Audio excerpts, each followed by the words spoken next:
Talks India. Think differently, analytically, critically.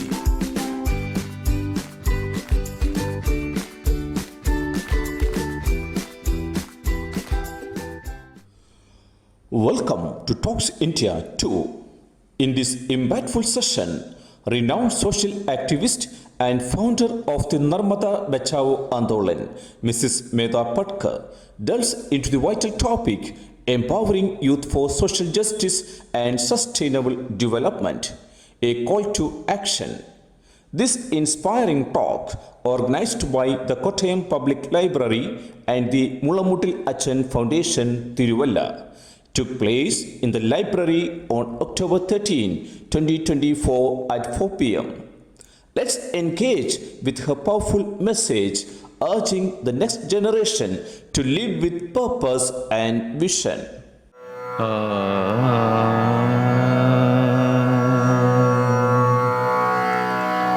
Sani pagamare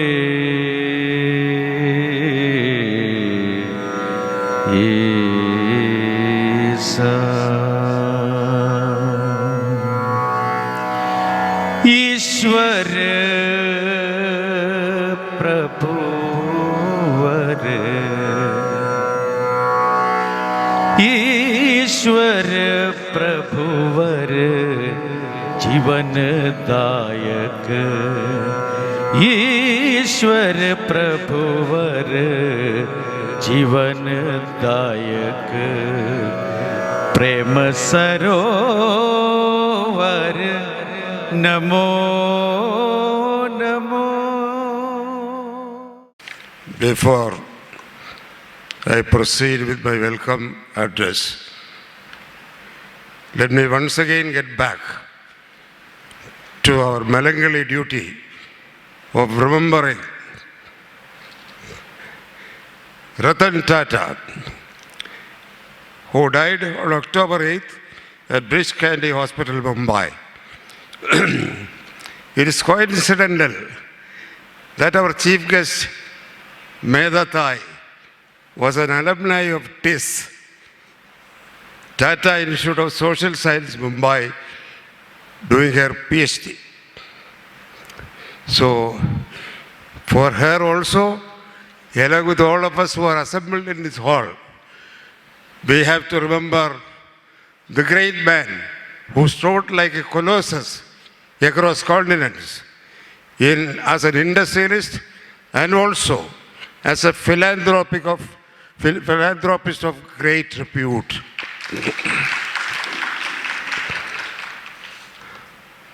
Esteemed dignitary Medha Thai, eminent citizens of Kottayam, Revered Achans who are present over here, priesthood, and our great friend, the great sculptor of India, Kanai Kunjiraman, who had sculpted out a miracle of a sculpture, the Ammayum Kunyum, mother and children, in the campus of this public library. It cost us over 65 lakhs of rupees. Not 1 rupee was charged by the maker of it. It was totally free for the City of Letters, a permanent sculpture which will speak to unborn generations what a mother should do. The touch of mothers to the children are missing these days. That is the reason why many go astray after liquor and also other bad habits. So now, Kottayam, the city of letters, had the advantage of having a college as early as 1817. As early as the 3 metropolitan cities of India, Bombay, Calcutta and Delhi. That is a real kind of, unbeatable kind of record, which no other city in India can claim. 1817, Benjamin Bailey came here and started a college, which still is one of the leading colleges of South India, CMS College, where people like me have studied. Many here would have studied there. So that is the past of this place. And a printing press as early as 1821. Another record which is remaining unbeaten because only few places in Kerala and few places in South India you had printing presses then. The CMS press, where Malayalam, the vernacular printing was done. Bible was translated into Malayalam in that press as early as 1821, immediately after the Napoleonic years. This early started education and printing enabled the citizens to progress in life and have the job opportunities all over India. Further, Kottayam Public Library, founded in 1882, this very place, by Medha Patkar T. Ramarayar, facilitated citizens to enrich their knowledge and vision through reading. All this enabled Kottayam being declared in 1989 by the then collector Alphonse Kannanthanam as the first 100% literate town in India. But since then, a kind of lethargy had seeped in to our attitude and made us rest on our oars. To counter this inaction, Kottayam Public Library and Mulamoottil Achen Foundation, this very person, Tiruvalla, decided to provide the college and +2 students of Kottayam opportunities to interact with the brightest minds of India from different fields. Our oration by an exemplary speaker every month, through a program called Talks India is the novel project. The idea is to help our youngsters think differently from the stereotyped classroom study, to analyze issues and to critically review events and lifeless thought process that existed here. Thus our effort becomes a renaissance, a reformation in the city of letters not attempted before. This monumental program was inaugurated by no less a person than Mr. Tushar Gandhi, the great-grandson of Mahatma Gandhi, on 9th September 2024. The topic he dealt was the legacy of critical thinking from the Indian independence movement to today. Today means last 9th. The listeners, mostly college group youngsters, filled the KPS Menon auditorium as today and were literally riveted to their seats for 2 hours. 1 hour for his oration and the rest for answering the questions and clarifications sought by listeners who were present.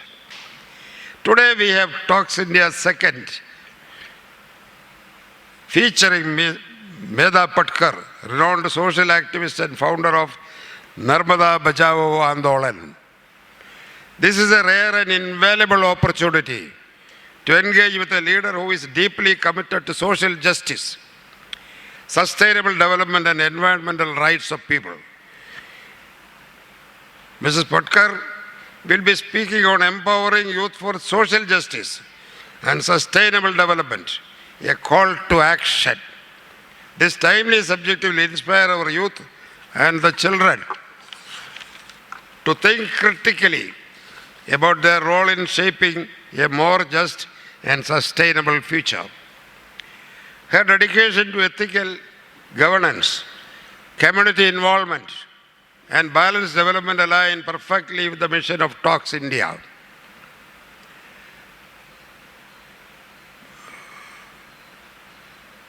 Medha Patkar's presence and talk will leave a lasting impact on you to become active participants in the future of our nation. She is working on social issues for tribals, Dalits, farmers, laborers, and women facing injustice all over India.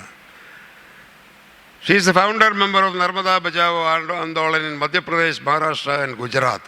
She is also one of the founders of the National Alliance of People's Movement. Patkar was a commissioner on the World Commission on Dams. In 2000 AD, she was included in the 100 Heroes of the 20th Century by Time International. One of the most significant honors anyone can have in the world. She crossed thoughts. Medhaji, she crossed thoughts with economist M.S. Swaminathan, who is from this place, Kuttanad, who said she was wrong on Narmada project. He said so. Even Prime Minister Narendra Modi said by delaying Narmada project, she had done wrong to farmers of Gujarat, Madhya Pradesh, Maharashtra and Rajasthan. Sardar Sarovar Dam in Gujarat is one of the biggest dams on Narmada, which displaced thousands of tribal people and submerged vast stretches of forests and farmland. She is a crusader for the rights of common man and continues to fight against submergence and displacement without rehabilitation of more than 40,000 families residing in the submergence areas of Sardar Sarovar. One dam alone. Several dams were created by them. With these words, I have the pleasure of presenting Ms. Medha Patkar, the undisputed champion of human rights in India. Thank you. Medha Patkar ji, renowned social activist and founder of the Narmada Bachao Andolan. Medha ji will deliver her keynote address on the theme, Empowering Youth for Social Justice and Sustainable Development, a call to action. Her wisdom and commitment to social justice have inspired generations, and we are honored to have her with us today. I owe tribute to Mr. KPS Menon and the founders of this 142 years old public library. Respected Geology and all the members of the committee that has led this task throughout this more than a century with perseverance and commitment. Father Mutta Periyar, yes, Father Founder, I would say. And also Mr. Kunjiraman, the great sculptor, seeing which we are so thrilled and got a message through the mother and child relationship that really takes education forward. And also we have Thomas Matthew, we have our colleague C.R. Neelakandan, a young colleague, Advocate Adhina from Salsabil School, parents of my old colleague Philip Abraham and his family members, who are all from Kottayam, and you all, my sisters and brothers. I really salute you all for taking up this great task. And it is very, very valuable in the present context, because you know today the university that is most popular is a WhatsApp university. And all those who have that instrument in their hands, whether they are our Adivasi children, for whom we are running 7 Jeevan Shalas, schools of life, over last 30 years, or others, even the Dalit children, the laborer family children in our urban slums in Mumbai, and so on. They're all with that in front of them. even the newspapers are not read that easily. Well, this is a city of letters, as I was told, and 35 lakh publications come out of this every month. I'm really pleased and privileged to be here and be a part of this exercise, which is regularly and perseverantly taken forward in the present context. I'm also happy to have this dialogue, which I'm told is to be mainly with the youth and the school children.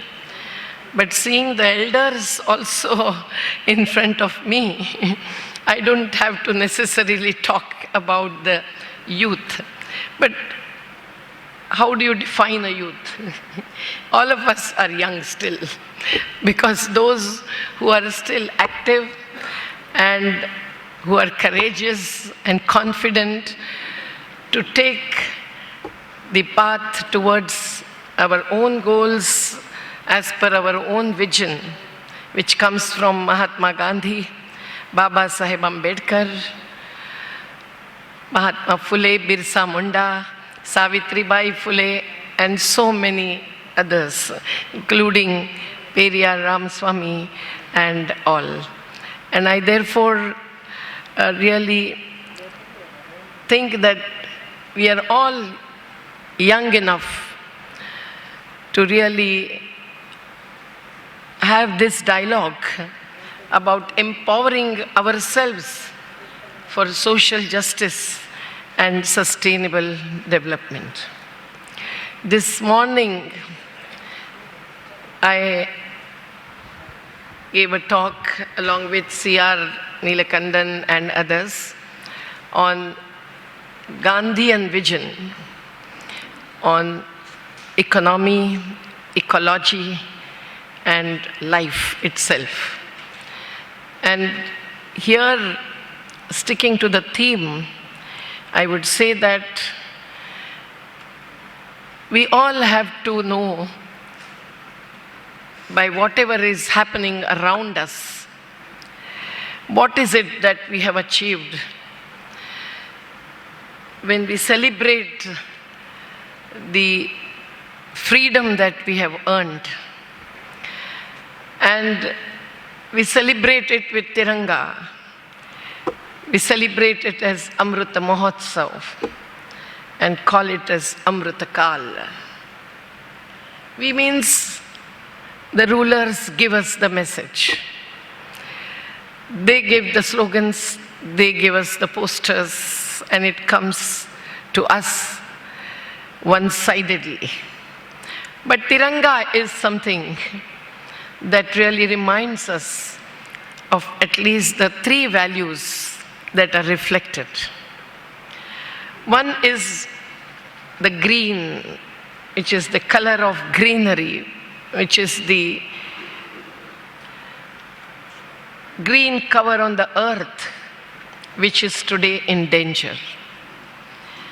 1,500 scientists are giving us a warning that the humanity would come to an end if we continue to follow the path of the present development paradigm within few decades. And just yesterday, we have received an international report of the status in 2024, which is warning with much more seriousness and threat that if next 5 years, it is not just a time for the rulers to take up their cause of people's representation. If we do not change the path to sustainability, then survival will be at stake.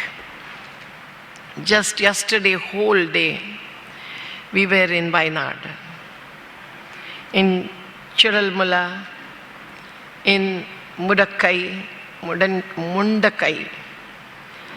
and that Kalpetta constituency. Having visited Wayanad after years, where I used to go quite often. What is it that we have seen as an heartbreaking incidents and the resultant impacts? So green in that Tiranga is challenging us, but also appealing us to save it. If we need to save Earth, if we need to save ecosystems, that includes land, water, forest, river, minerals, hills and mountain ranges, air, and all of us too.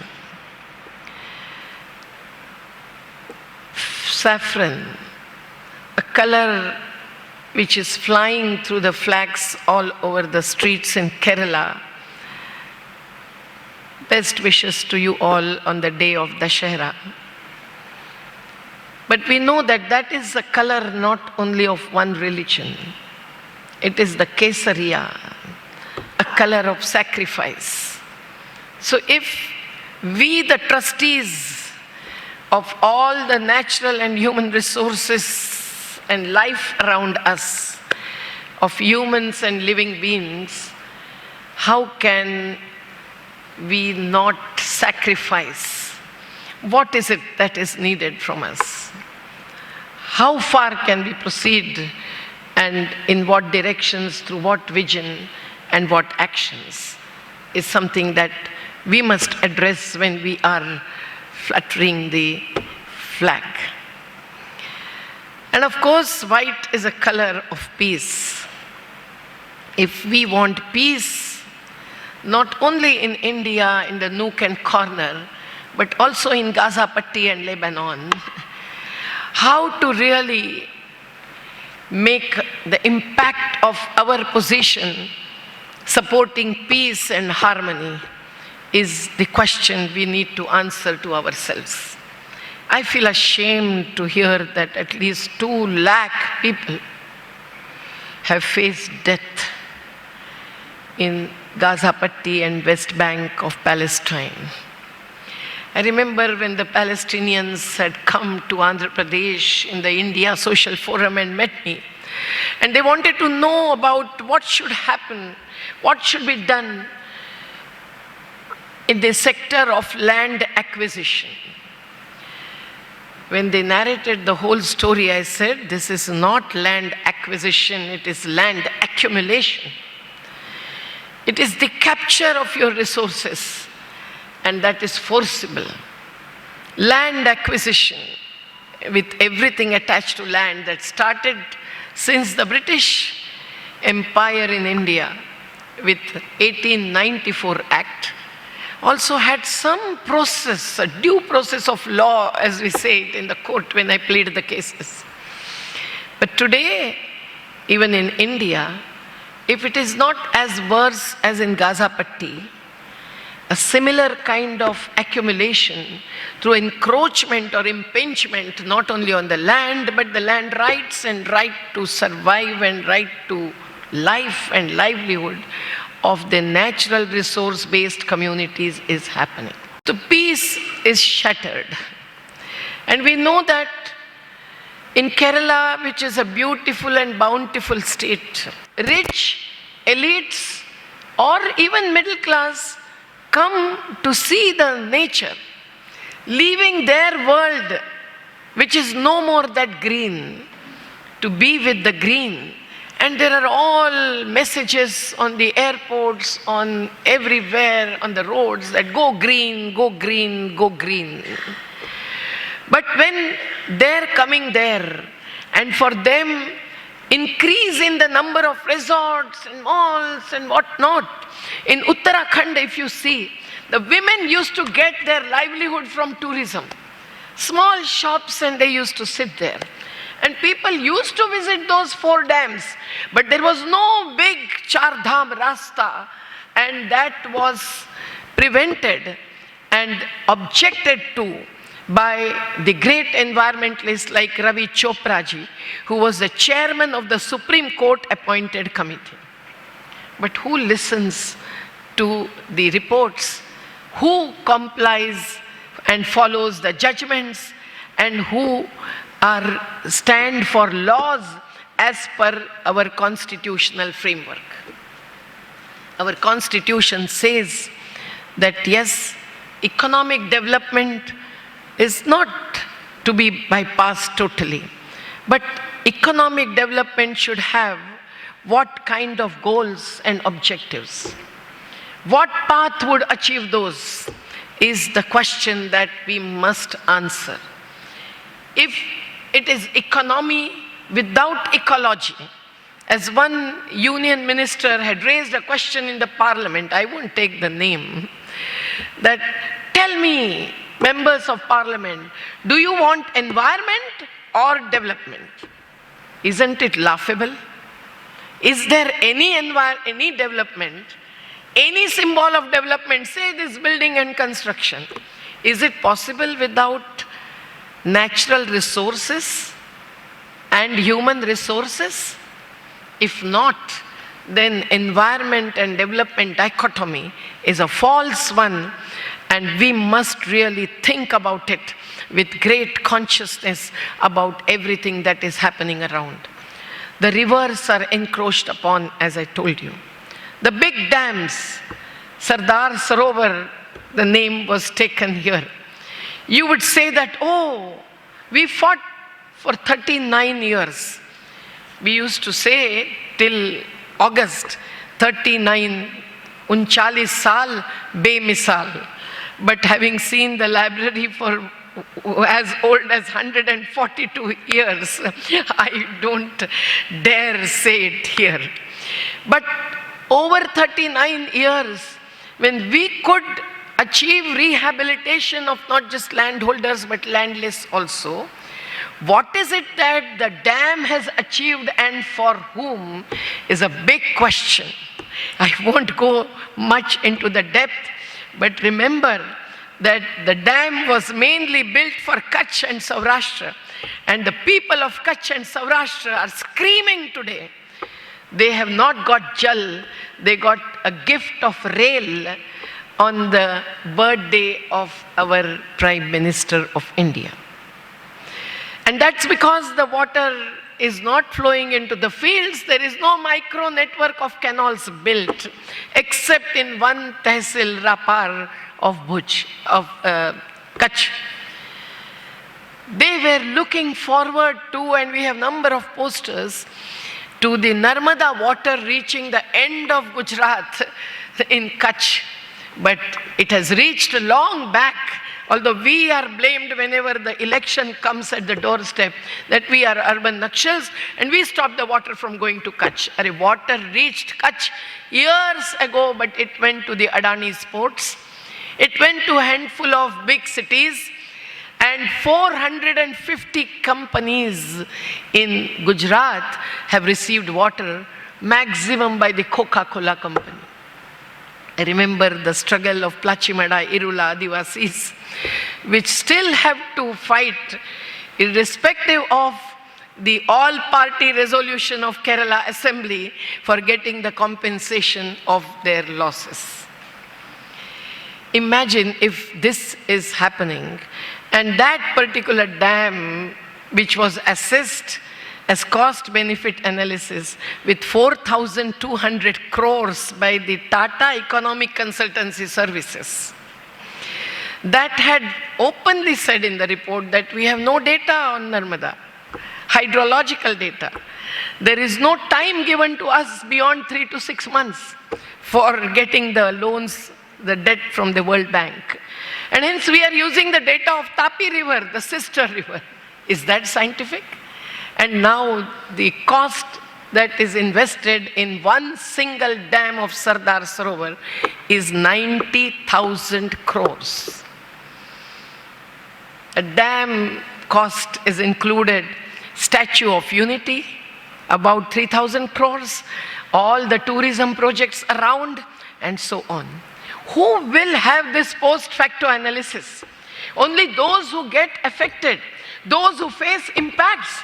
They are the ones, if they continue their not just struggle for struggle, but because when they are compelled to pay the cost, not financial, but the real capital of land, water, river, and their livelihoods and life, their culture, then they have every right to ask as to what is happening with all that investment. They don't get interest. They will only get better standard of living if they struggle for rehabilitation, otherwise not.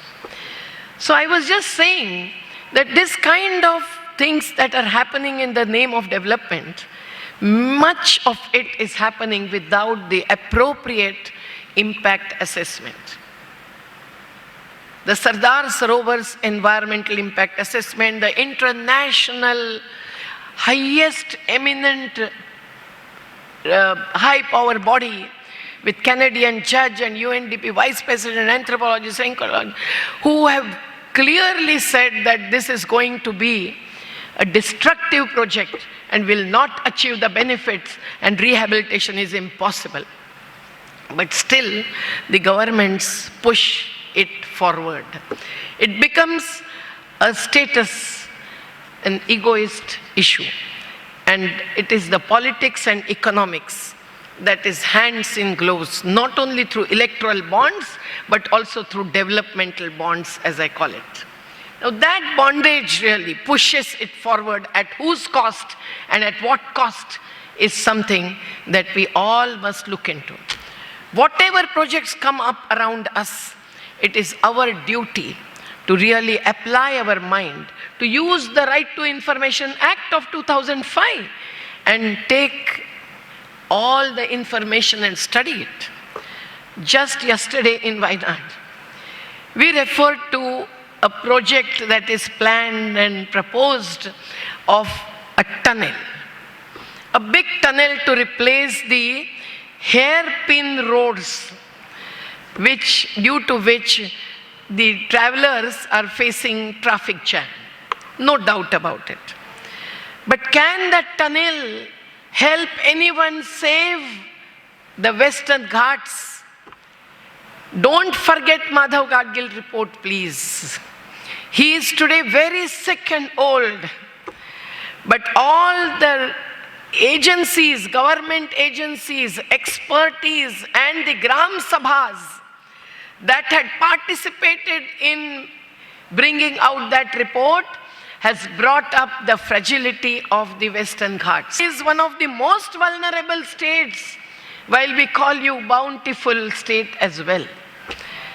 And when this is what happening, that the ecological sensitive zones, ecological sensitive area which is whole of Western Ghats, is facing not just attacks, but bringing impacts, social and environmental, on those generations old communities who have saved all these resources over their lifetime.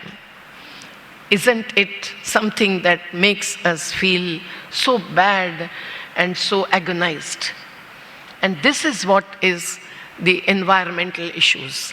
Otherwise, to say that we need sustainable development is not enough. This tunnel is to be the same as in Uttarakhand, where not just those 41 workers got struck for days, and it was Mr. Wakil Hassan, a municipal contractor, who used all his labor force and saved them, but in order to not to allow him to get credibility and credit, his house was demolished, a bulldozer becoming the court. When this is what needs to be assessed, without believing that everything is development, everything is development. Big construction, high-rise buildings, everything is development. When there are thousands of colonies, especially of Dalits in Kerala, we have 60% of Mumbai's population staying in slums. We have to continue the struggles of Ghar Bachao, Ghar Banao Andolan since 2005. We had to make them resettle there when 75,000 houses were demolished. Against the electoral manifestos which are not notarized. which are not to be followed as mandatory documents. Everything happens between two elections.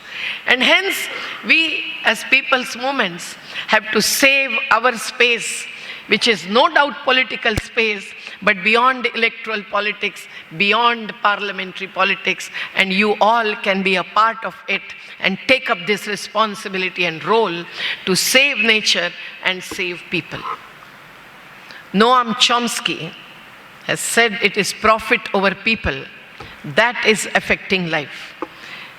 I would say it is profit over people and profit over nature too.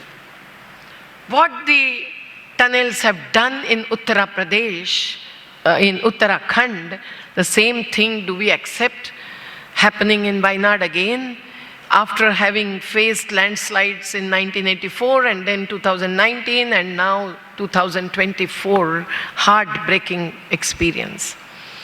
We have to look into and take a decision to ourselves. No doubt there is benefit and there is cost, but the costs are not only financial and economic.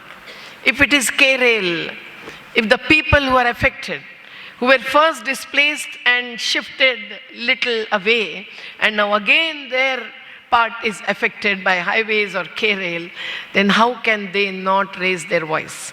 Question is whether this kind of space and freedom to agitate for one's own constitutional and beyond constitutional human rights is permitted today in this country. Empowering and having courage, why is it necessary? Because any voice that is raised brings in incarceration, putting in jail for a number of years. That is what they all want us to stand in the queue for. And that's why when Mahatma Gandhi took to the non-violent struggles, even against the British Empire, through the non-violent kinds of satyagrahas of various types, which have given us a real endowment to be followed as a people's movement. We know that the fight in the Champaran movement, where he said to the court, to the judiciary, a pillar of democracy as we see it now out of 4 pillars, that I don't want to say anything before you, my lord. I don't think Mahatma Gandhi must have said my lord, but I am compelled to say it when I am standing in the court today. He said, I don't want to give any statement. I know that this is not going to be only legal decision, it has to be a political decision. And those where that was the struggle against the Jamindars. Today the Jamindars have become much larger in their profits and their accumulation of land. In Mumbai, the one single slum Dharavi has given a chance for Adani again to have hundreds of crores of land, while all the people in that largest slum in Asia are opposing that project and saying that we want self-development in situ, that is the development at the same place, saving our livelihoods, which are small enterprises with lakhs of people staying there. But the state goes on. The state with the big S. In the federal structure of India, on what basis does the state take a decision is another question we must raise. You have thousands of residents associations in Kerala. We have always saluted Kerala. There are other state governments who sent their teams to Kerala to study this. We know that even George Fernandes had said that district planning is the way to achieve decentralization and democratic decision making. We go even beyond districts because there is 5th schedule applicable to the Adivasi communities, but your state has only 3% of population as Adivasis. Neither in Wayanad nor anywhere there is PESA Act, especially designed for Adivasi communities, is applicable. But wherever that act is applicable, the community's participation and right to decision making related to development is a must condition that is to be followed by the state. Even your residents' associations have the full right to assert your right to land, water, forest, river, minerals, everything, including sand as a mineral. What is happening? Illegal sand mining, illegal mining of rare earths, whichever state it takes place, even in the valley of Narmada, against the decision judgment of the Supreme Court, which has clearly said that the mining of the sand in the directly draining catchment around the river brings, attacks, has impact on the water cycle in the subsurface region, and that dries the river, that kills the river, as has happened in the case of Yamuna. One Swami Nigamananda took to a satyagraha, a fast, and died while fasting. Will that same thing happen to Sonam Wangchukji, who is on the 4th fast for 28 days now? It is absolutely essential that we remember what Gandhiji had said, and that's why I will just read a small portion of what he had said related to his struggle and satyagraha through non-cooperation. If we take to non-cooperation, if we take to Jala Satyagraha in Narmada, if we take to dharnas and upvas, if we don't mind going to jail but do not compromise on any kind of project which is imposed in the name of development, without the participation and accountability, transparency to the people at large, and especially those who are going to be affected, then we have to remember Gandhiji. He had said, in my opinion, non-cooperation with evil is as much a duty as is cooperation with good. But in the past, non-cooperation has been deliberately expressed in violence to the evildoer. I am endeavoring to show to my countrymen that violent non-cooperation only multiplies evil, and that as evil can only be sustained by violence, withdrawal of support of evil requires complete abstention from violence. Non-violence implies voluntary submission to the penalty for non-cooperation with evil. So non-cooperation with anything that we see as not good, not a public good, and is going to really non-sustainable and unjust. How can we accept it and take it for granted? My dear friends, we have to assert our right as voters, citizens, not just voters, to participate in planning any kind of development activity that will have an impact. And it is not only local to state, but a national issue that needs to be taken forward. Otherwise, the governance in this country is becoming more and more centralized, changing not just the criminal laws to really encircle all of us, the social activists, and put false allegations and cases against us, which we have to fight for years and then get acquitted. It is very, very essential that all of you in a district of letters, city of letters, really stand up, and especially your youth taking forefront with all their abilities, capacities, with the new technology that is said to be very, very informative in their hands. But how to use it and what is to use it for? It is not to be just for Jai Vijayadashmi, Happy Diwali, Happy Birthday, Narmade Har. It has to be the medium for bringing forth the real data and analysis, and that should lead us with a proper vision of sustainability. Now, sustainability is also linked with justice. These are not two things which can be separated.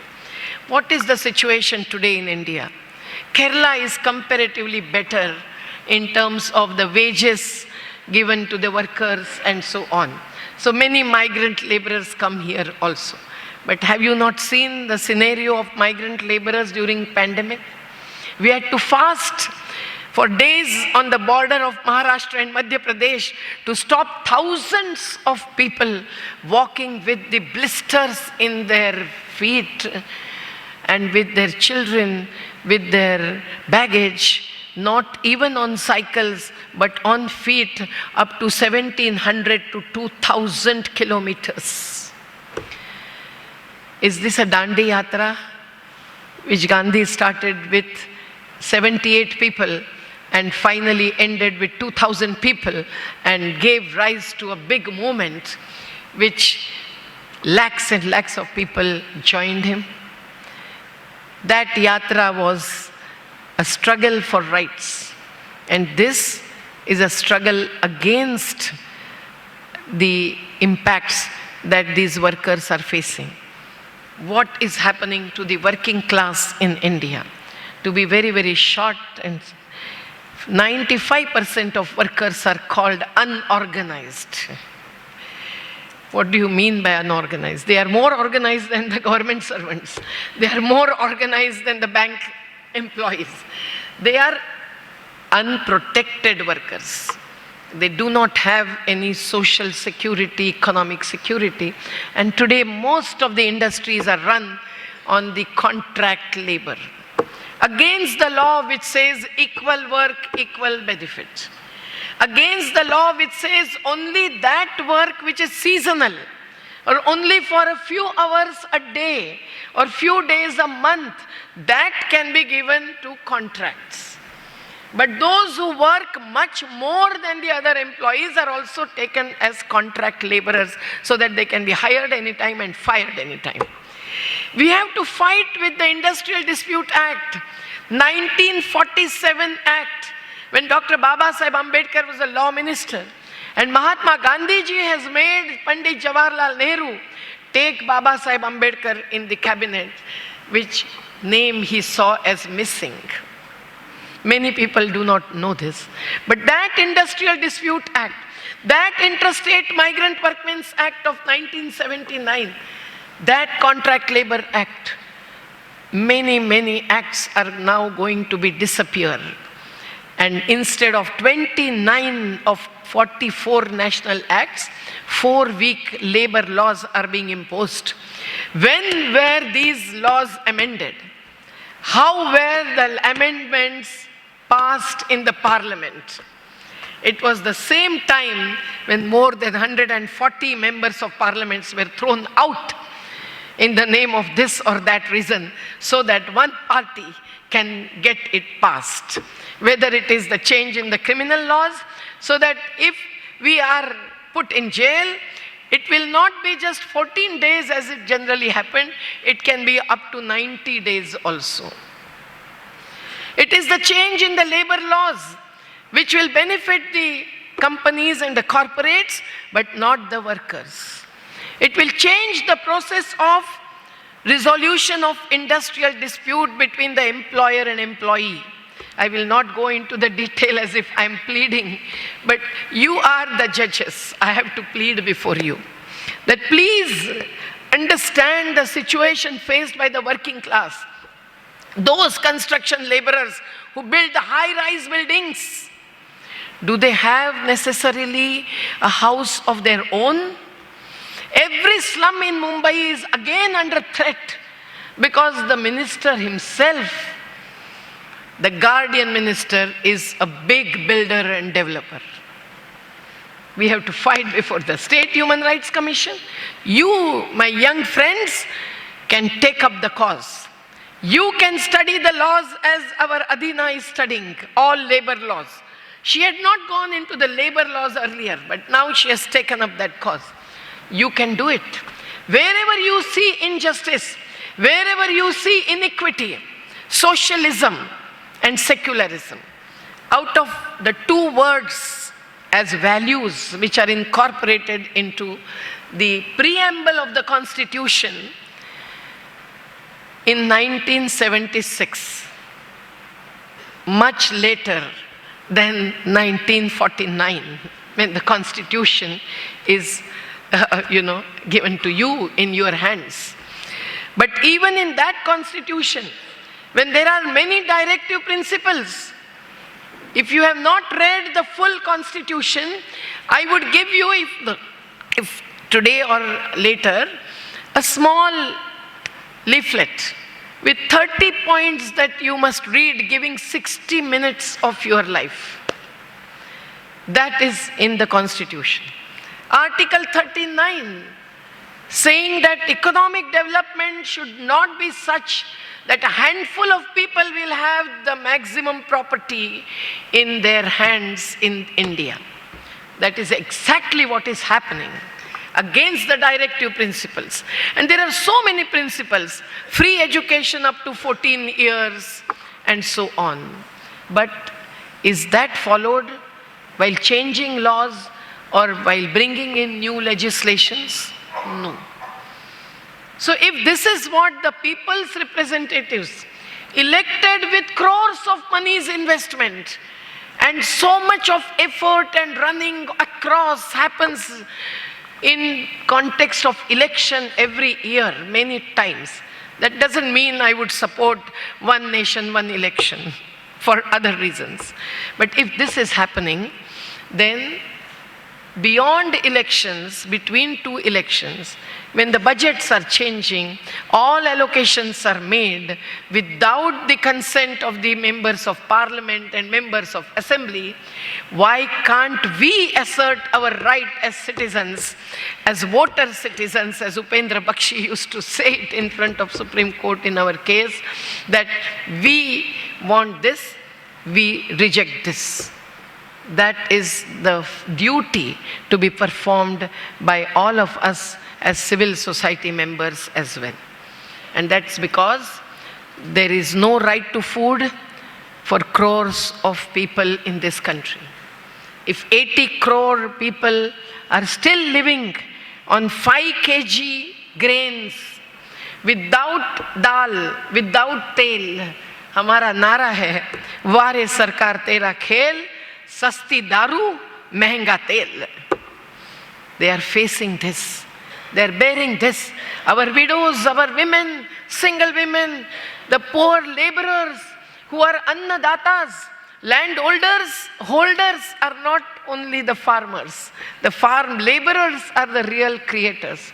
Builders with investment are not the real builders. Our construction workers are the real builders. Understand this. No empowerment is necessary. You all can understand it easily if our youngsters also take up the role. And when the research projects are granted by the academic institutions, schools of social work, I met some of the academicians of schools of social work here, they can give this kind of research work. Go to the slum and stay there for 2 days and 2 nights. Enough. Much understanding will come to the hearts and to the heads also. This is what had happened to us. When we saw the slums demolished, all those who had to attend the domestic work as domestic servants next day early morning at 8 o'clock, those ladies had to cook their rotis in front of their demolished house outside in the rainy season and whatnot. How can they survive? This is not just constitutional right. This is a human right that we should join them to fight for. And it is not only food, it is education.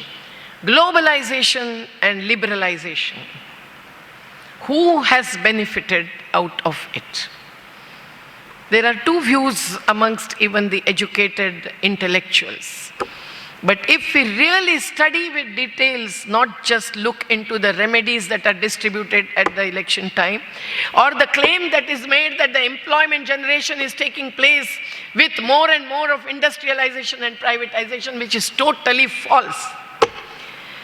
The data that is presented by the governments are rejected by a number of impartial, honest institutions, like CMIE in Mumbai.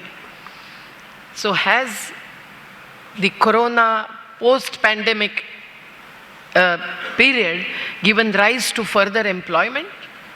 Do you know that the farmers are not getting MSP? In Kerala, at least there is a decision, policy decision to give MSP, that is minimum support price. I remembered when you took the name of M.S. Swaminathan. C.S. Subramaniam, as finance minister that time, had invited me to his house and invited Mr. Swaminathan also. Swaminathan was blamed for some other kind of robbery of seeds in the Illustrated Weekly and all. But he was sensitive and he was open to dialogue. And Mr. Subramaniam said, listen to her. What should happen to our farmers? Our farmers means what is the first question I had to take there, and I have to raise in the working committee of the farmers movement at the national level also.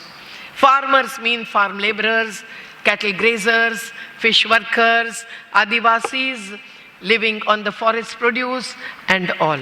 So nature resource-based communities who are not getting the due value for their labor and for the real capital which they have saved over generations, and then they are investing to feed us, to house us, everything that is the service given by them.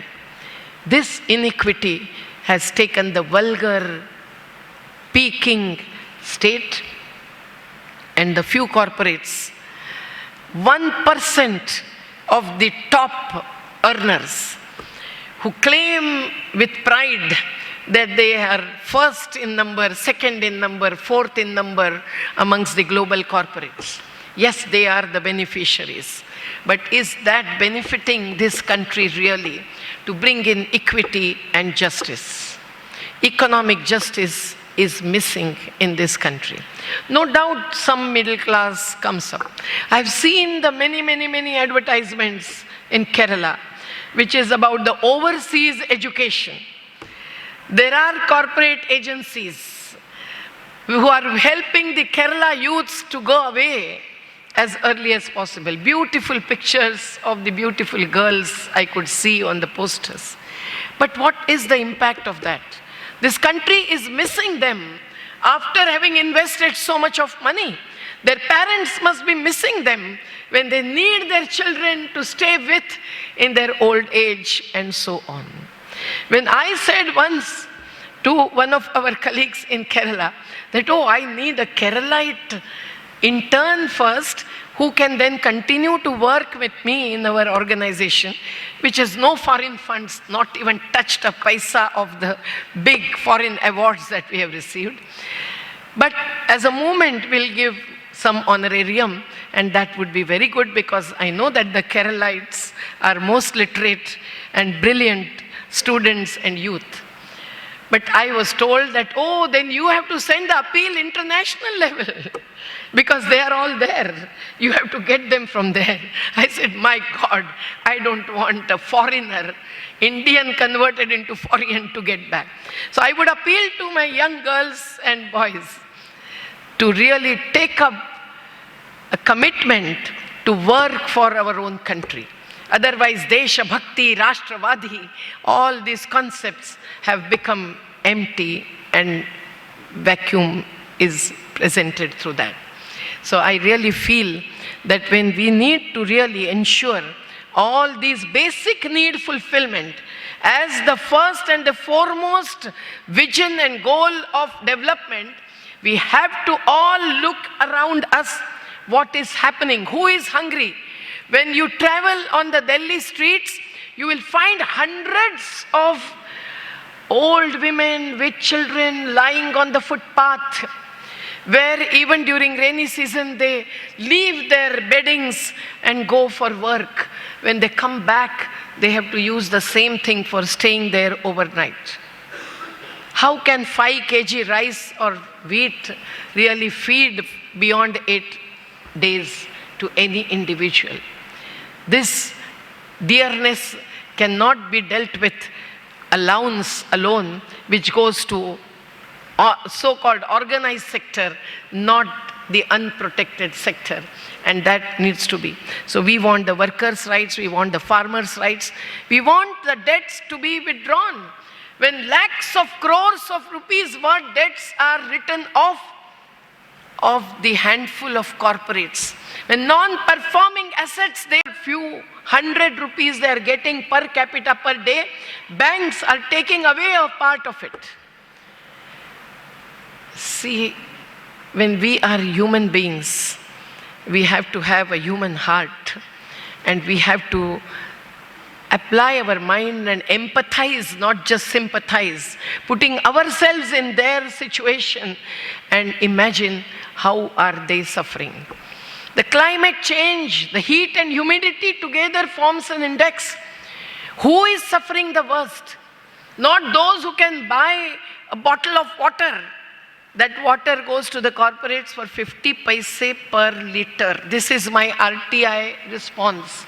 And sold for 18 rupees to 20 rupees per liter. How shameful is it? How shameful. When the rivers are polluted, there is no sewage treatment plants for the urban waste that goes into the rivers. There are no full-fledged, full capacity in the effluent treatment plants for even the industries next to Satluj River, where the black color water is flowing into the river, and it has become a Budha Nala, has become a dead Nala. So many things people are suffering of, and we have the duty to first empower ourselves, to realize what change is necessary in the development paradigm, what should be our priorities, understanding the talisma that Mahatma Gandhi had given, the message that was the rights of the proletariat that was of Marx, the Dalits' privileges and the needs that Dr. Baba Saheb Ambedkar had conveyed, and still all this is not taken into consideration. So what Saheb Ambedkar had said, that if the constitution is not complied with and followed, then burn it or bury it. Should we do that? That is something that some of the politician leaders are planning to. They want to remove the two words and the values, socialism, which is against inequity basically, and secularism. And that is where we have to look at not just economic injustice, but also social justice. That is also heartbreaking situation today. जाति और धर्म के नाम पर जो अस्मिता create करते हैं, उसके कारण अस्तित्व के मुद्दे बाजू में ढकेले जाते हैं. कावड़ यात्रा में कितने दलित आदिवासी बॉयज हमारे चलते हैं, कितना समय वेरियस फेस्टिविटीज में देते हैं, and whether they really then can understand the need to fight for their rights. I have written so many poems in Marathi on Ayodhya. हे राम, तुम कहाँ से आए रे अयोध्या में? तुम्हारे लिए इतनी जमीन करोड़ों रुपयों में क्या लेन देन हुआ? तुम्हारे लिए 80 पुराने मंदिर तोड़े गए, सैकड़ों घर तोड़े गए, गरीबों के जो अयोध्या के मूल निवासी थे. आखिर राम ने जवाब दिया, इलेक्टोरल पॉलिटिक्स में भी ऐसा ही हमको कहना पड़ता है. ये क्यों हो रहा है और क्या हो रहा है? In the name of religion, whether they are Muslims or Christians. What I witnessed and prepared a fact-finding report, interim report in Chhattisgarh. क्या हो रहा था? So many houses of those Adivasis who had voluntarily got converted to Christianity were demolished. When we studied carefully, we realized that there was some experience that they had had, कि प्रार्थना से, prayers and meditation were giving them mental peace. So someone's child got cured of mental sickness, And then many people who were otherwise suffering, being Adivasi, being with the natural resources, but not getting the due value of all their efforts and their production and distribution of service. They were facing hell, and so they took to another religion.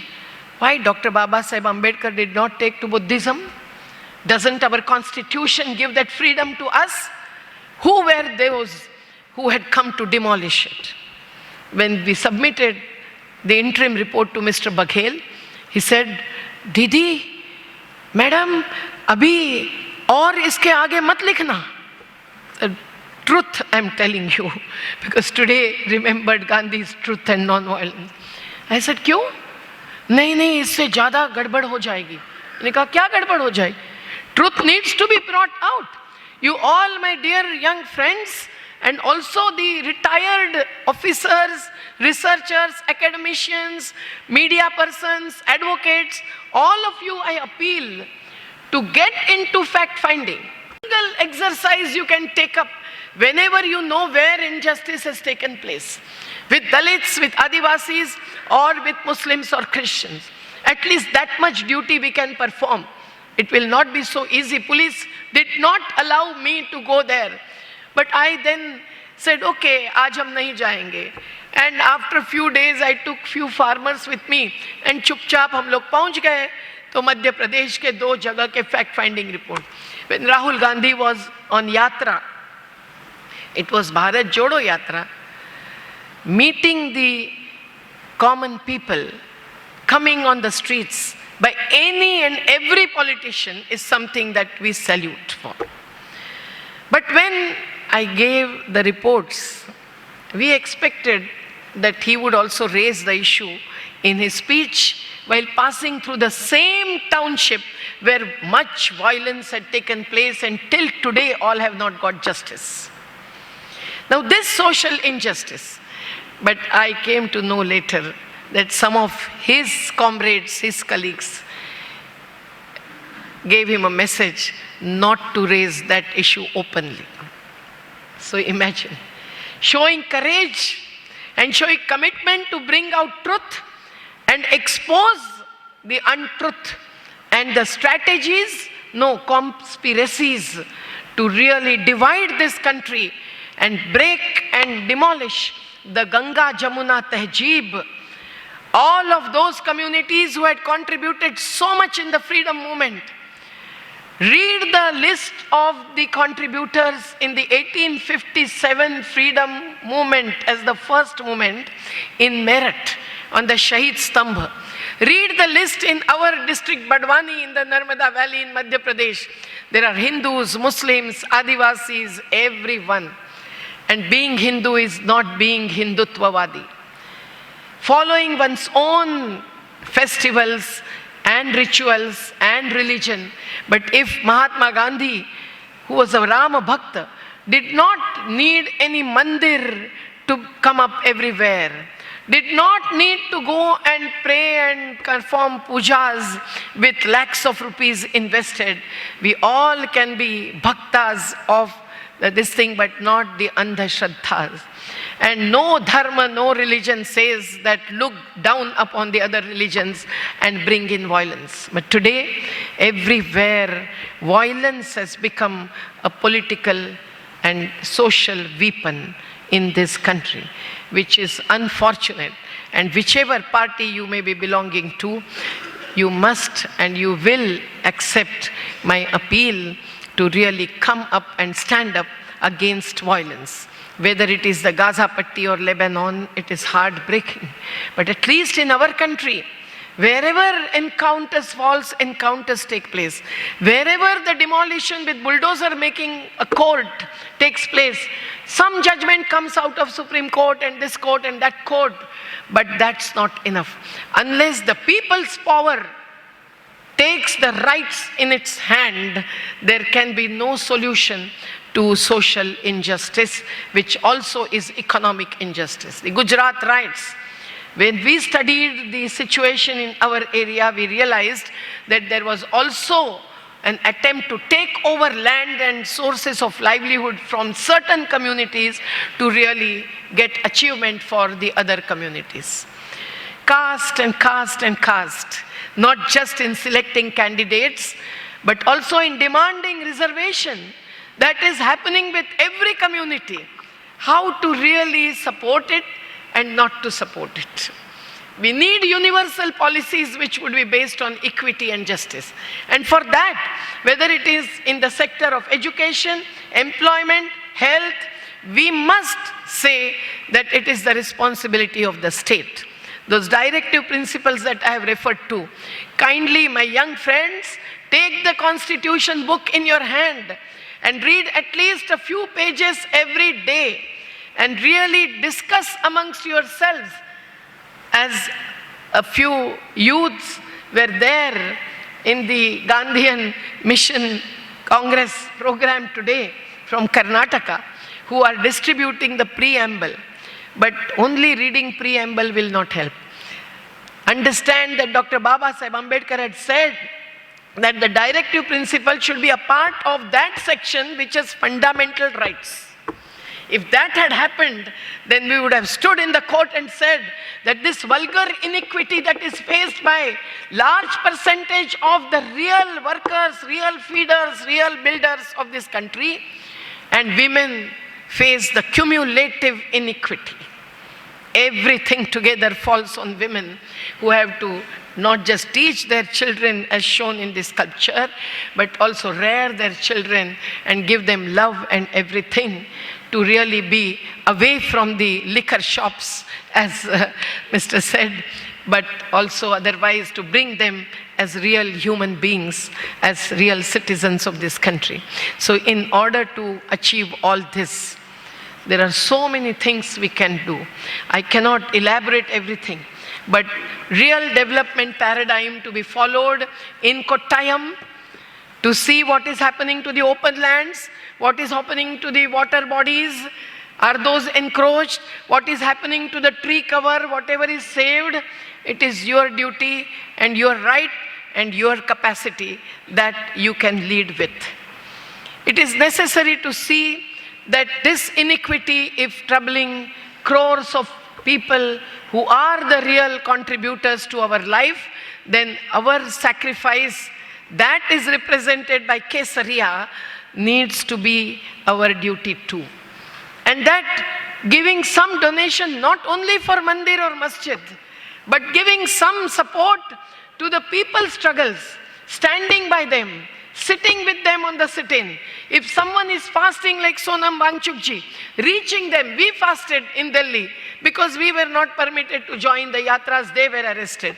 We were kept in the police station for a few hours. But thanks to Delhi police that they behaved very softly and sweetly that day, because they also had somewhere felt that when thousands of kilometers people have traveled from Himalayas and they are not even permitted to go to the Gandhi Samadhi on the Gandhi Jayanti day. See how the situation has changed. Finally at 10 o'clock at night, they were brought to the Gandhi Samadhi, and we were taken to Gandhi Samadhi, where I met number of people from different states. But taking photographs is not the only way to really join hands with each other. We have to shake hands with each other. We need parties to come together with common thinking, but also common agenda, common manifesto, and notarizing it so that it becomes mandatory. Otherwise, something is said in the manifesto with green cover and green section, but that is not followed after coming to power. So we want the elected representatives to really fulfill their duty, but it is our duty also which we have to really perform, and that is what not just the Constitution, but Human Rights Charter since 1948 has appealed to all of us. So I'm thankful to giving me this opportunity.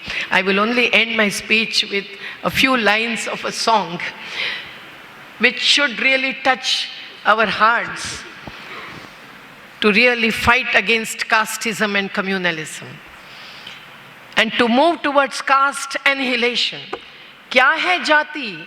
When you go to the hospital and you need blood, you can't say that you want blood of the person belonging to your caste. or your family. The doctors will only say whether it is A or B positive or B negative or O or R. We are all humans. We are some aman ke rakhwale, hum sab ek hai aur hone chahiye. So this song really is appealing something that is come from all the dharma gurus of all religions and all those who are our mentors, social, economic and political. And number of constructive work you can take up for generating employment. Small groups of any retired woman can start teaching students like the mother teaches. Any retired official can start a small kind of enterprise, cottage industry or village industry, that is to bring the Gram Swaraj. Even in the urban area, take up your own ward and assert your right under Article 244 or 243 of the Constitution, which were brought in by Rajiv Gandhi, when he realized that the technocratic power will not bring in transformation. It is the democratic power to people that will bring in transformation. So I really wish you yourself be powerful, and there is no need for me to keep on giving speeches. I have already taken a long time, but I would only say a few words which has always inspired us. ईश्वर अल्लाह तेरे जहां में नफरत क्यों है, जंग है क्यों, तेरा दिल तो इतना बड़ा है, इंसान का दिल तंग है क्यों, ईश्वर अल्लाह कदम कदम पर सरहद है क्यों. जम्मू कश्मीर बड़ी सरहद खड़ी हो गई है पॉलिटिकल. कदम कदम पर सरहद है क्यों, सारी जमीन तो तेरी है, इस दुनिया के दामन पर इंसान के लहू का रंग है क्यों, ईश्वर अल्लाह तेरे जहां में नफरत क्यों है, जंग है क्यों. मैं इतना ही कहूँगी कि केरल ने आज तक काफ़ी हद तक इस प्रकार के कम्युनलिज्म और सांप्रदायिकता से स्टेट को बचाया है. To a large extent you have saved your greenery and natural resources. Please save your rivers, your western ghats, your greenery, but also save your rights, which are democratic rights, to fight for farmers, laborers and women too. The attack on women is not only in Manipur, everywhere. But without participation of women who were a part of Samvidhan Sabha, who are a part of the committee running this library for 142 years, without Stri Shakti, there can be no transformation. Nari ke sahbag bina har badlav adhura hai. So I really wish that we all feel ourselves empowered. It is not something that I have given to you. I have only give you and made an appeal to you, and I hope that we all will move together with unity, equity and solidarity. Thank you. Medhaji, we loved your definition of youth. Saving forests, rivers, hills and mountains. Isn't that a personal responsibility too? Isn't sustainability a choice we make for us and for our future generation? She left us with this and several other questions to ponder on. Thank you so much. Your words have truly sparked a call for action in all of us. I will be calling out the name of the schools in order, and the students can stand and ask the questions. Medhaji will be share her thoughts to response. First question will be presented by a student from Baker Memorial Girls Higher Secondary School. Good evening, ma'am. My name is Lydia Mariam Sudhir, and I would like to ask about what is the most effective strategy to reduce the impact of ecosystem and climatic instability on all living beings, and what actions can we do as a student to get involved in environmental conservative initiative? So I can't give a long answer, but I have not covered this part, so thank you for raising a question. Why is climate change impact on the temperature, impact on the seasonal periods like the erratic rains, the torrential rains as it happened. 770 millimeter was in 2018 in Kerala, affecting number of districts out of your 14 districts. But this time in Western Ghats, in Wayanad, it was beyond 15 to 1800 millimeter. And why is this happening? Is it only because of cloudburst? So we have nothing to do with it? No. It is again the so-called playing with the natural resources and the ecosystems, which have an integrity. The land, water, forest, rivers, hills, everything forms an ecosystem, and we humans are a part of that. Now 1500 scientists are warning us, as I said earlier. And why is this happening? The energy intensive lifestyle, the energy intensive technology. Sorry to say this, but if we don't need these many lights, we should put them off. There are situations in which certain of us, now if I get into the vehicle which is brought by someone to make our journeys comfortable, long journeys from Wayanad to Ernakulam yesterday till midnight and so on. But once we get in, we can put on the AC, that is a different category. And others who are working in the open, facing heat and humidity, are facing the impacts. But why is this temperature rising? The thermal power use of coal is one thing. But even the big dams in which the green cover on the earth is decaying. In India, that is one of the major source of the greenhouse gases. Now that's a wrong terminology. Everything, they attach the word green. Green airports means what? The airports which are brought on the agriculture fields, killing agriculture and establishing airports. The tourism is green tourism. But what is happening as a result of the kind of tourism, the change in the tourism culture, which is not really bringing close to the nature.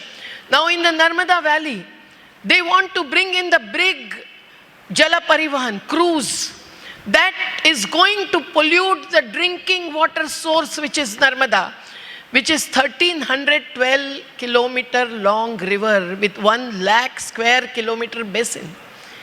You don't have amongst your 44 rivers, one river beyond Periyar that is so long with such a large basin.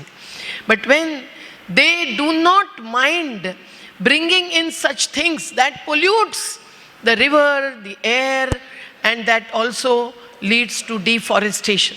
So if such kind of projects like the tunnels I said, if that enters into the fragile area, which is well defined, and you all must, thanks for reminding me, read the post-disaster report with Nava Keralium that was brought by not just the Disaster Management Authority, and we want Disaster Prevention Authority, not just Management Authority, because no one gets the full compensation for whatever loss, deprivation and destitution that they face.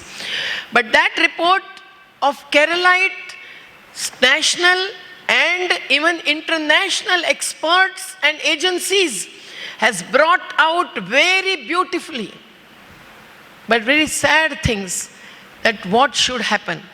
The water resource management should be decentralized. The housing technology should change. Laurie Baker was staying in Kerala for years.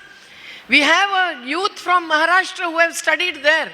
He's ready to come and build the technology without sand and cement or with least sand and cement, as C.R. Neelakantan has built his own house. It is very, very important that the proper choice of technology, and that is also related to the choice of lifestyle. If we do not follow Gandhiji with simplicity and self-reliance, how can we save the natural resources? We want more and more of aesthetic sense to be enjoyed as tourists, but we don't want to play our role as public trustees is something that needs to be reviewed and looked into. And there are a number of ways, renewable technologies in the energy sector. I will not go beyond it. But otherwise, if you have solar panels, but you get the solar panels spread on the prime productive agricultural fields, and that is also through the corporates like Sujalam or anyone, that is not going to bring in the sustainable and just development. So the sustainable and just development are not just the terms to be used in our reports, but we have to realize how we can choose the proper technology to save our water, save our rivers, save our forest, and still fulfill the basic needs of the population. And the first right is of those who are deprived, who are not getting their needs fulfilled, against the greed that is growing of a small elite sections of our society. That also was Gandhiji's this thing. So you all can get into some work or other of this kind. And you can also do the research work, but only research, documentation, is not enough. We want, like Gandhiji said, that as a politician, he took even the Congress party to the villages, gullies, and the whole of India. And he toured India first when he came from South Africa. We all have to not necessarily become tourist and tour it, but reach out to various places from where the screams or the voice is being raised by those who are suffering. Please, thanks. Eight questions will be there. Thank you. We have 9 more questions to be discussed with Medha Dai. Opinion making the tribals and rural communities of India, which comprise of a significant part in India's population, be self-sufficient so that they can have access to education and healthcare facilities and other facilities of their own. How can India's tribal and rural communities achieve self-sufficiency so that they can have necessary facilities of their own? They can develop facilities such as education and healthcare of their own. And they are the ones who are most resourceful. They have the human resource capital the most, they have natural resource capital the most, and they have been the real forest conservators, like the Adivasis. How can you evict them, without giving them the rights? When Manmohan Singh ji accepted the presentation by some of the activists that it is historical injustice that is committed with the Adivasis. And as I said in my morning speech, that before the United Nations Human Rights Commission, when I started presenting the case and I referred to Adivasis as indigenous communities, the ambassador or whatever was the designation, he stood up and he said, "Oh, she's wrong. There is no indigenous community in India." I said, should I laugh at him? Madam was sitting in chair from the country called Libya. And I had to tell her that, see madam, Adivasi is the word, and that meaning of that itself is indigenous community. He doesn't know what is the meaning of Adivasis. And so everyone started laughing. But this is what is happening. They are indigenous people. They have saved the forest. Wherever they use the forest produce, they did not destroy the forest fully. The total deforestation and clear felling, against even the many acts, these kinds of things are happening. So they have to assert their rights. The Gram Sabha, Lok Sabha se Unchi Gram Sabha is our slogan. In the Gram Sabha, at the community level, with your residents associations, we call it Gram Sabhas, they have to take the decision as to what kind of development they want. And as far as education and health is concerned, this privatization is taking a toll of the service that the state is duty bound to give to all those who cannot afford to pay for the private schools or colleges or even private medical hospitals. But that is what is happening. Everywhere there is a need and a possibility of the kind of act that was brought by Gehlot government in Rajasthan. And even in the constitution, there is written that up to 14 years of age, discrimination, which is inhuman and against the duty that the state is to perform. So the people should have the Gram Swaraj. If not one village becomes self-sufficient, it should at least be self-reliant. There can be a Panchakroshi, at least a Tehsil place, Taluk place, or a district place must have all the basic facilities. Otherwise, if you have cancer and the people come from the far-off district to Mumbai and then spend there months and years and then somehow get settled there on the footpath or in Dharamshala, and then they cannot even go back to their villages, the doors get closed with some social or economic reasons and so on. That should not happen. So I think we should empower the communities and certain youths, women, leading the whole process, which is legal but also human process and democratic process of development planning. That will be according to the constitution, and that is the role we have to play. That's why I said that don't only become researchers, don't only become writers, don't only become filmmakers, don't only become advocates. Whatever role you may be playing, play it with people at the ground level. That is very important. In Madhya Pradesh, in Narmada Valley, because they are also displaced. And who will bring in rehabilitation policy? If some sanctuary, abhayaranya or national park is created, that again evicts the Adivasis who have lived with the wildlife over their life. So that is not the real way to even protect the environment, including the wildlife, the flora and fauna as we call it. So ye sabka samajhna, to understand this is essential. And also as child, I would say, use minimum water. Many times what happens, the tap is on, water is flowing and the brushing is going on. We don't mind it. The commodes, so much water is flowing. We must have the proper technology for everything. And whatever waste management is a big issue in Kerala. I have not touched it today. But every resident association, at some associations are doing good work, I'm told, and tomorrow I'm going to meet them in Kozhikode at the Malayalam Manorama's program.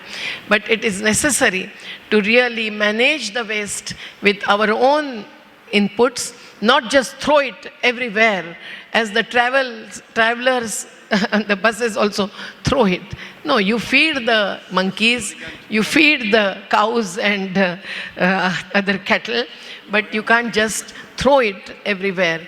So it is necessary to use the energy also very, very selectively, and to use the natural resources selectively. That is simplicity that the Gandhiji had told us. Now in Kerala, at least, there are some people who are taking up. But the old houses of Kerala, even if you were using sand and cement, those were simple houses. Your rural and urban division is also not clear, because coming from the Gulfs, investing into the house building, there were pakka houses. And we saw what happened when 2018 floods came. And there were students of Salsabil school who were helping in relief work. They reached out to Jammu Kashmir when there came flood. They reached out to Chennai where flooding took place. They came to Narmada. So the children also, the parents to teachers have a responsibility to take the children not in the dangerous situation, but to really see what is happening. How are the people living in the Dalit colonies like Kuttanad? How are the impacts faced and by whom? Where are the construction workers building high-rise buildings staying every night? How are the women bringing up their children? And that sensitivity will give us sensibility, and the children can really join hands and then grow up as committed to changing the development paradigm. Thank you. Moving forward, we have another individual question from Mrs. Rohida Elizabeth Verghese. Ma'am, we are truly honored to have you here. So my question is based on, as you said, I strongly believe in the time we have to stop blaming the society and our old systems like patriarchy and start acting to work as trustees of our environment. And I'm a person who really work on the Gandhian concepts, not to live for greed, but to live for need. So as the question on my research on ecofeminism under gender identity, I believe that protecting nature should be a collective responsibility free from gender bias.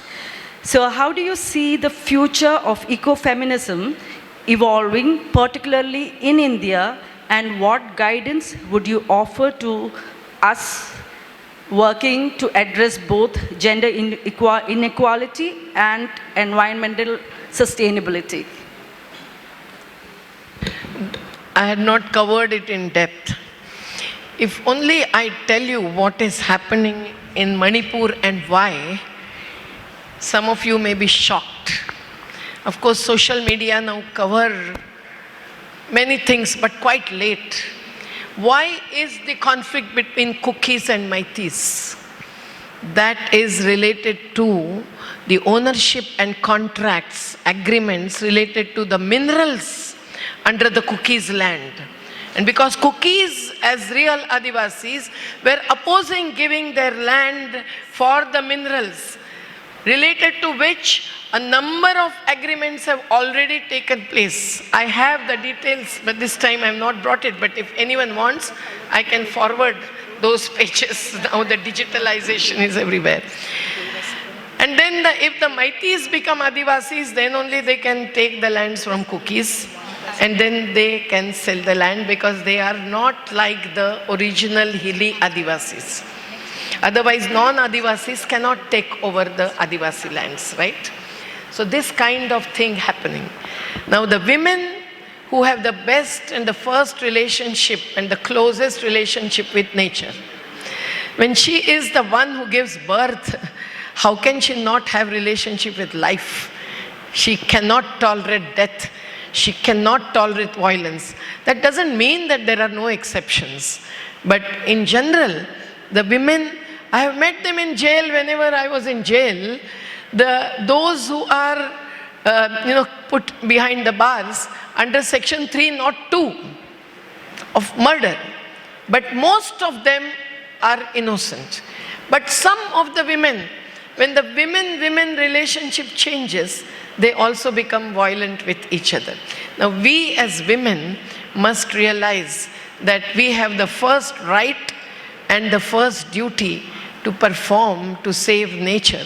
Otherwise, how to feed, how to rear our children? And that is possible.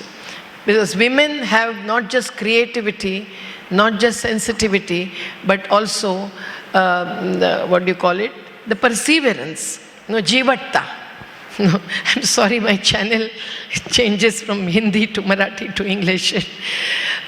So it is necessary, really, that ecofeminism means that the leadership coming from women to really follow all that we have just talked about. Against violence, violence is against nature, not just humans, and violence in the name of development is also taking place.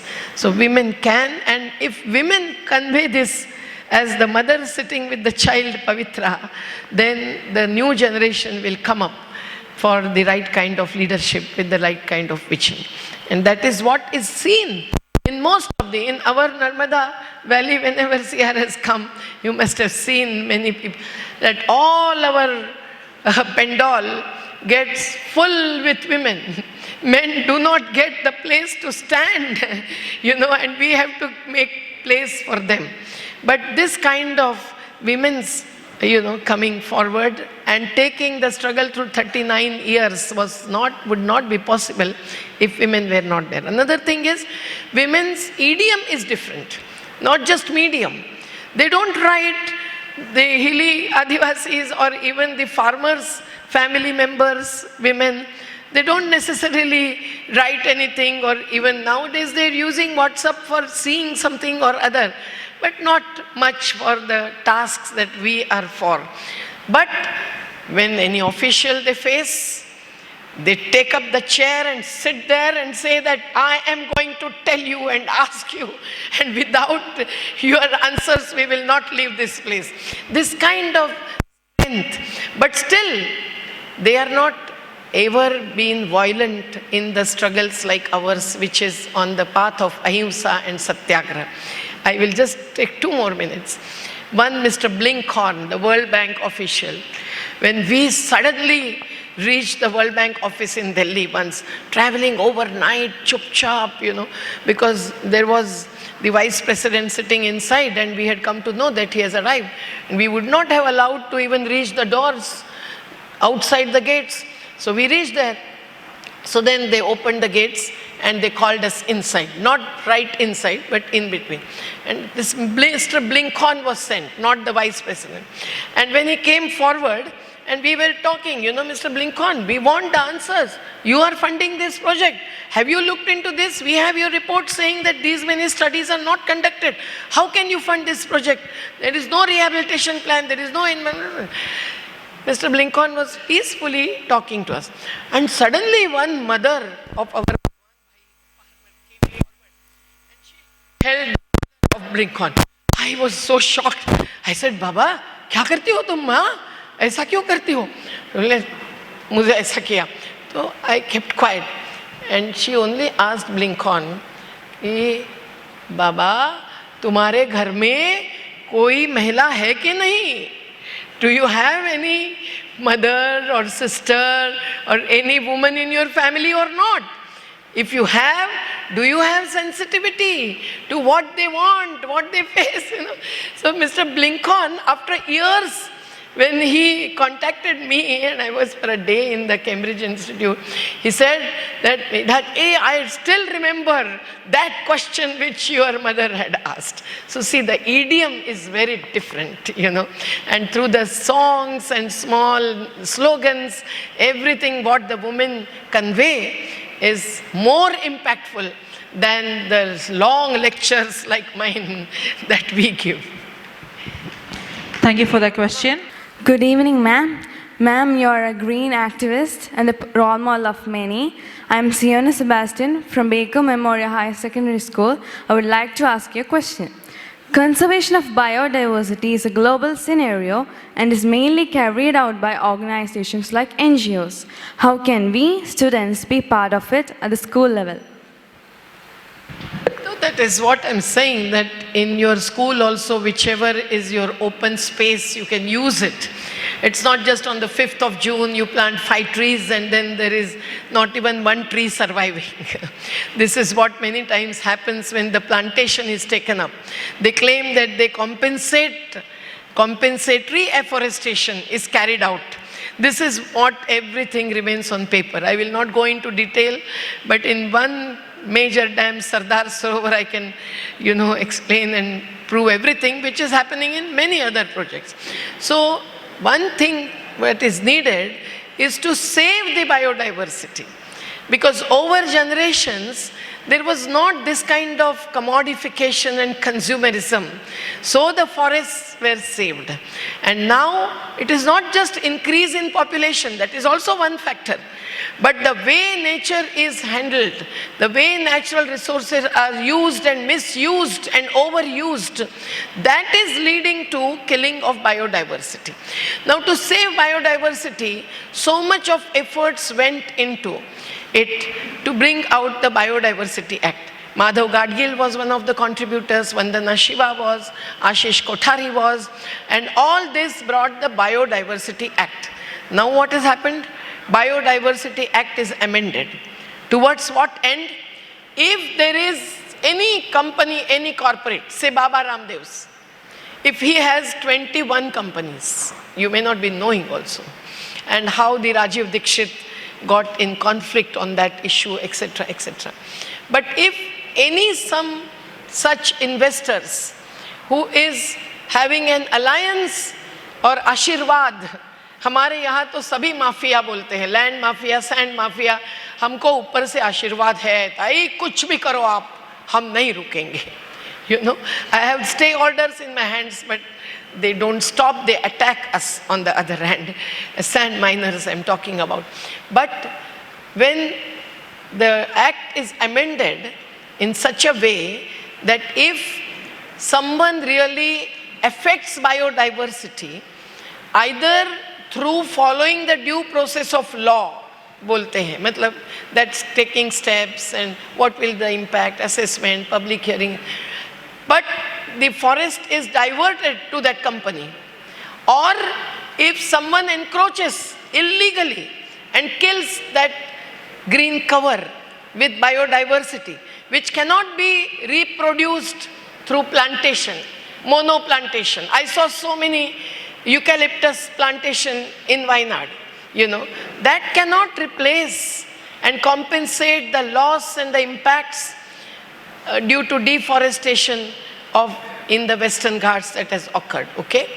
But this act now, the amendment permits that if any impact on biodiversity takes place due to the illegal or so-called legal action of any investors, then they can compensate with money.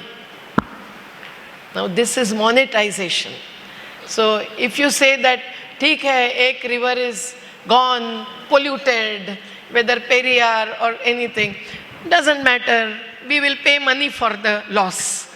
Will that bring back the river and the life support? So this is what we must avoid and save. But now the highways, flyovers, everywhere, 200, 300 years old trees are cut without any sensitivity. Now that can have alternatives. One has to, but that is also related to transport. I am also saying that when we travel in a big car also, I feel very, shameful and troubled, because the private cars are coming on the streets in such a large number that the highways and flyovers are justified.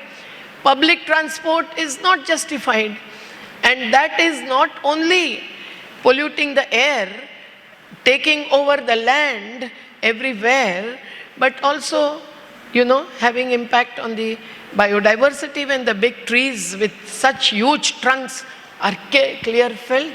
Without this thing, who gives oxygen? It doesn't come directly in the concentrator or oxygen plants. It is all given by the green trees, and then that oxygen is stored. And then we get the expensive ventilators. But the green ventilators are the real trees. And the biodiversity is a part of the ecosystem. That is a very different role, of monoculture plantation that will play the same role which the biodiversity-based forest can play. So stop when they are killing it, and also raise your voice when such kind of amendments are taking place in the environmental laws which are against the Article 48, 49 of the Constitution. Okay, you can do that. Get some coffee. Thank you. We will now have another individual question from Mr. Jose Jacob. Medhaji, I would like to appreciate your sincere efforts to protect the nature as well as human rights. Recently, I too visited Churalmala and Mepadi with a group, and I have seen the tragedy happen there. When the Mepadi tragedy occurred, our geologists in Kerala analyzed that there was no environmental incursion or devastation happened in Churalmala or Mundakai. The landslides happened there due to heavy rain in those days, especially on 30th July. What is your opinion about it? There was no environmental incursion or devastation happened in Churalmala or Mundakai. That is what our geologists analyzed. it is overall mountain range that has become fragile. Then there was soil piping that is brought out. The deforestation really loosens the soils which holds on to the rock. Yesterday we saw, won't believe, I was also shocked. Such huge rocks came up to 15 kilometers in the river, flowing with the river. So that was the speed and that was the strength of the water flow which came with the torrential rains. Now this kind of erratic rainfall, getting the annual rainfall in few hours or few days, that is happening many places. And that is what is this thing.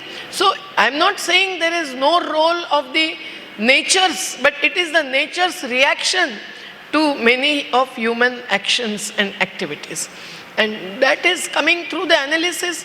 There is Prakriti Savrakshan Samiti, who have given number of reports in the same area where the Tiruvalla and Mundakki, there were landslides even in 2019.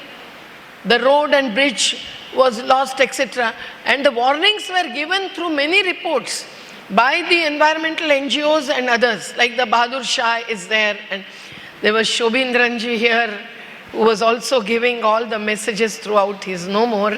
I pay tribute to him. But in spite of all these warnings and reports, the reality doesn't come forward. And then the politicians or rulers take a different position. It is a natural calamity, they say. Now in Narmada, what happened last time, I can't tell you. They played a game with the backwater level. If there is a huge rainfall, then what will be the level in each village? They changed the levels with the paperwork, and 16,000 families, after having acquired their houses, they excluded from the list of the affected people, and they got affected last year. Same kind of devastation, but no deaths beyond 6 persons. 1,200 cattle happened. We had to fight, and this time we stopped it. And why it happened? Prime Minister had to celebrate his birthday at the dam site, so they did not. Prime Minister himself was not present, but last year they did not open the gates of the dams. So there are dams, there are barrages, there are so many interventions which all together have this kind of impact. And now the cloud bursts are also taking place due to the greenhouse gases. The evaporation and everything is rise in temperature is leading to this kind of nature's calamity, which is related to the human intervention also. No doubt about it. If a tunnel is built to save the time of the tourists and travelers who travel beyond Wayanad to Mysore and Uti and Gudalur, then the whole strength of those ranges will be severely affected. And then if there is the result, as a result of climate change, some kind of torrential rains, then what will happen?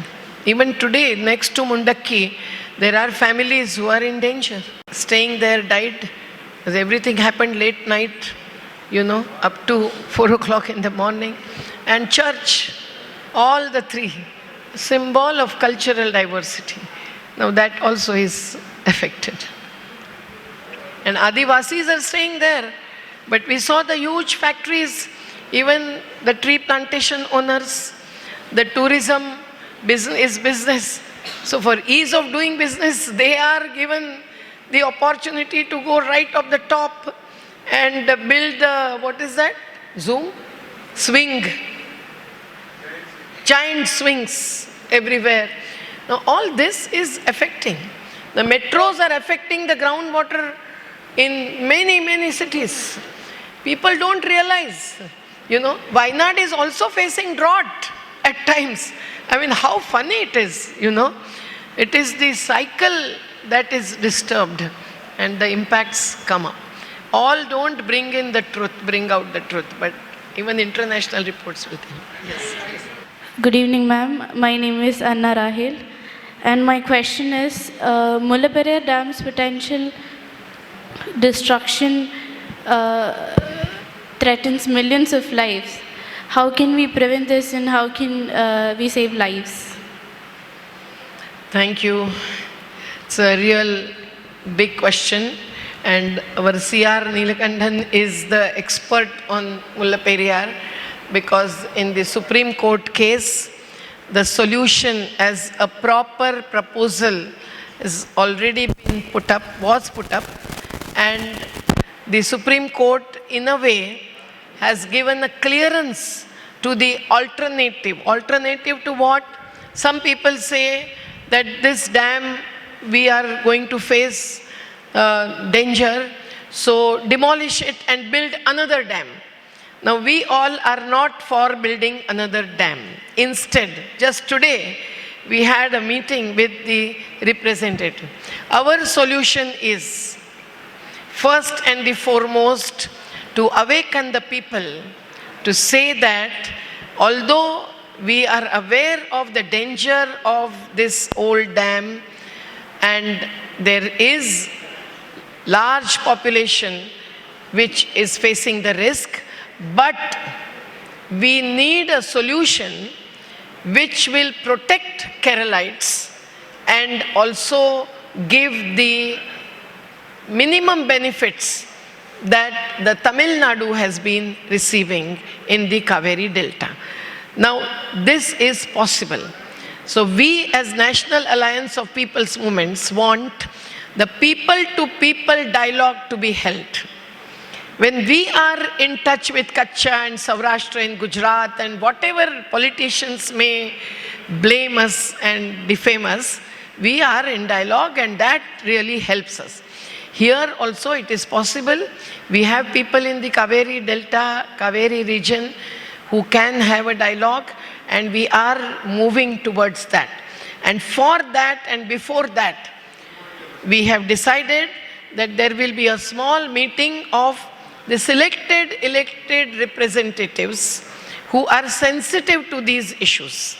And there is a proper proposal that we will put up before them. We will also have a civil society organizations, as they are called, the various common people's organizations, to discuss the proposal.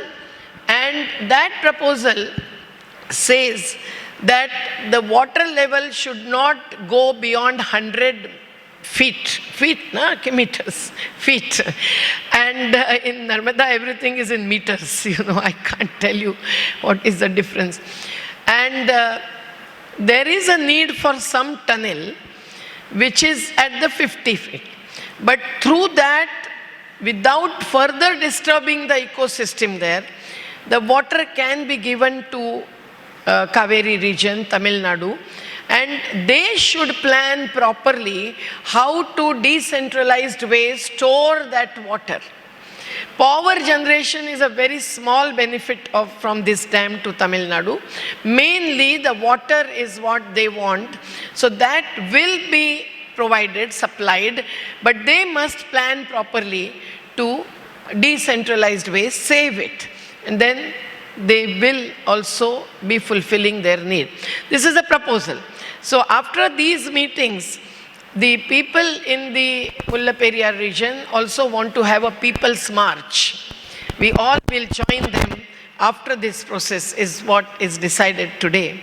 And that's why the next month we have for all these meetings, and then December will be a people's march, and we appeal to you all to join at least as representatives when such things happen. But people-to-people dialogue is necessary. If it is Nepal and Bihar conflict on Kosi region, where such huge calamity has happened, which is also because of the embankments, because of the high dam on Kosi, and Nepal people are with us. Although the politicians in Bihar are blaming Nepal and saying that it is because of them, no.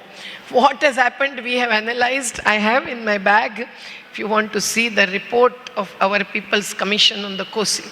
So these kinds of proper proposal making and having a dialogue is something that can be beyond electoral politics, and that one solve the reasonable solution.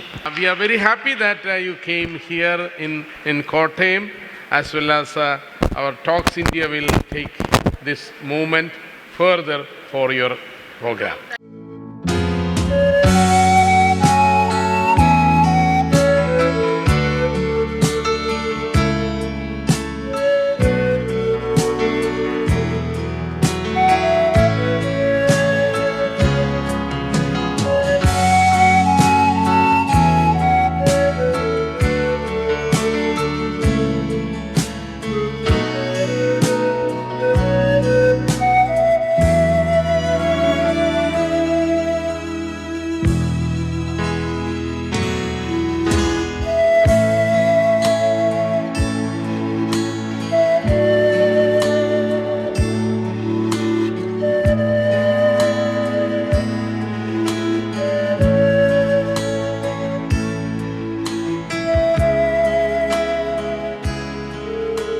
Father Abraham Mulamoottil, founder of Talks India, to share exciting Because its time has already gone, so I'll just say that we are very proud and we are happy that you came here for this program, and you can come again also to Kottayam, because it's a big city where you can have all the people here. So thank you very much. Thanks a lot. Thanks a lot. Okay. Some announcements is that that means, so I would like to give my book also to you. So that. Okay, then we have, next time we have the essay will be there for the next time also. And we will have, on November 28th, we will have the next talk will be by Ajit Balakrishnan is from the IT department. So he will come there. I have to announce Sajith Nainans are here. So he has recently published an article. I mean, you know that the new Nobel Prize is on AI, artificial intelligence. And we have to congratulate Sajith Nainans, who produced the first artificial intelligence PhD in KUSAT. So Sajid sir, just come here so that, okay, because he's here. He said that. So he did the first PhD in AI, so artificial intelligence, now in the KUSAT, and now I'm very happy that he developed also some projects on that. He is our training, our team also. Oh, I see. Will our construction workers get employment if through artificial intelligence you build buildings, is our concern. The employment will not be generated but killed with artificial intelligence is our worry.